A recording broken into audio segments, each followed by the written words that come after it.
নমস্কার বন্ধুরা, আমি সোনালি সেন আবার নতুন একটা ভিডিও নিয়ে চলে এসেছি মা লক্ষ্মী ফুড হাউস থেকে। কি হলো, এটা ঘি দিয়ে আটার পরোটা। প্রথমে আমরা ময়ামের জন্য তেল দিয়ে দিয়েছি, নুন দিয়ে দিয়েছি আটাতে, তারপরে ভালো করে মেখে নিলাম জল দিয়ে নরম তুলতুলে করে, তারপরে গুজি কাটলাম। আপনাদের ভালো লাগলে সাবস্ক্রাইব করে দেবেন ও লাইকও দিয়ে দেবেন। আজকে মেয়ের বায়না পরোটা করো আর আলুর দম করো, তাই সকাল সকাল আমরা জলখাবারে পরোটা ও আলুর দম তৈরি করেছিলাম।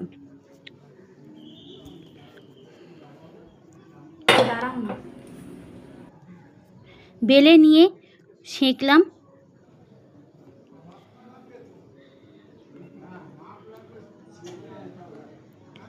যে সব একটু একটু করে চারদিক ত্রিকোণ করে দিলাম, ভেজে নিলাম, ঘি দিয়ে ভেজে নিচ্ছি। হয়ে গেল আমার চটজলদির পরোটা।